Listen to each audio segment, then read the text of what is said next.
You can cover a lot of water, and what you'll find is that the bass will be really grouped up into small areas first thing in the spring.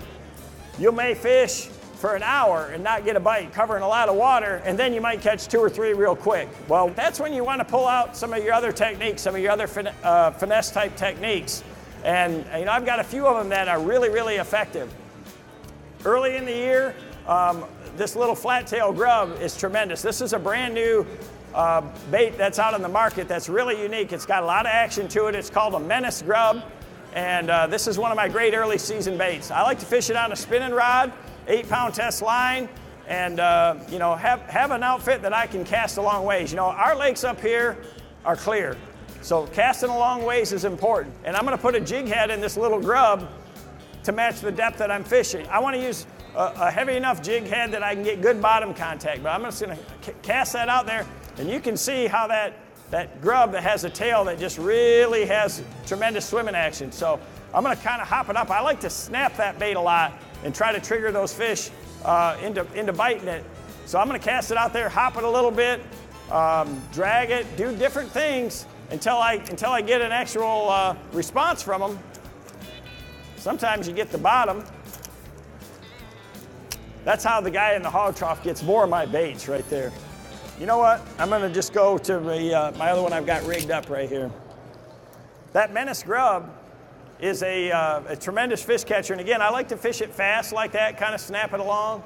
And hopefully you got a good look at it. The one cast I got to make that it really has a tail that really paddles back and forth.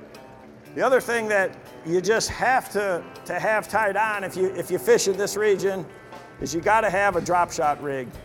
What a drop shot rig is a rig that the sinker is actually below your little soft plastic lure, and you can use a lot of different lures. My rig is the exact same. I use the same rod and reel, same line, a big long spinning rod so I can make a long cast.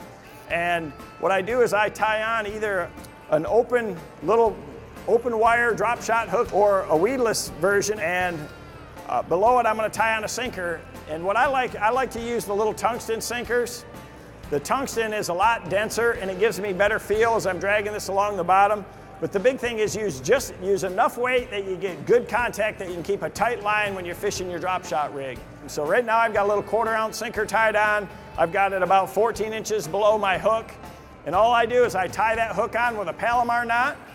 And when I tie that on with a Palomar knot, I run it back through the eye one more time, and it makes that hook stand straight out on the line by doing that.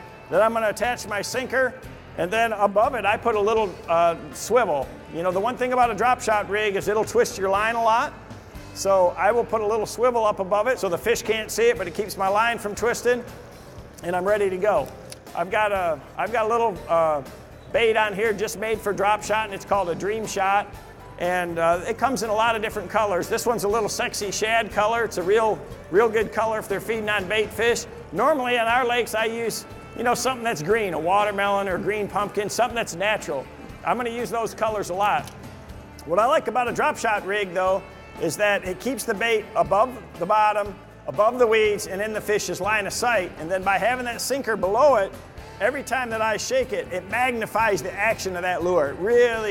It really makes this bait move a lot in one place. So when I make a cast out there with this rig and start fishing it back, that lure, you just can't keep it still on the bottom. So I'm going to cast it out there, and I'm going to just kind of shake it along like that, and you know, hopefully one's going to bite it. And if one bites it like that, I like that.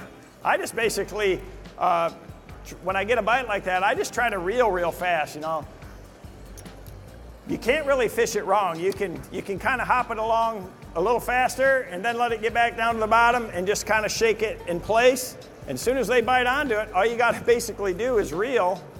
And I like to reel a lot faster than that, especially smallmouth. They'll bite down on it. So if I get a bite on there, I'm going to reel it as fast as I can. If If I don't get one on there, I'm going to drop it right back down. A lot of times, just like that right there, I'm gonna get another one to come right back and bite it real quick. It's probably the fastest paced finesse rig that you can fish, because that sinker keeps the bait down on the bottom and allows you to cover a lot of water. Yet by having the sinker below that lure, it's always moving. I mean, it's always wiggling, it's always jiggling, and the fish just can't handle it. So that's why you want to put something on there as a lure that really enhances that action. This little Dream Shot is perfect for it. It's a little 4-inch finesse type worm that's got a flat bottom, so no matter what I do when I'm holding it there in the water, I really can't keep it from moving. You know, if you shake it a little bit, that tail's wiggling and something's gonna bite on it, you know, just like that. Tremendous, tremendous rig that you can fish in a lot of different situations. I mean, they just can't help themselves but to eat it. It's very natural. They'll hold it a long time. It's got a lot of salt in it. It's got coffee in it. I can't hardly even shake the fish off when you get a bite on it. You gotta, if you do, they come right back for it again. So tremendous way to catch a lot of fish.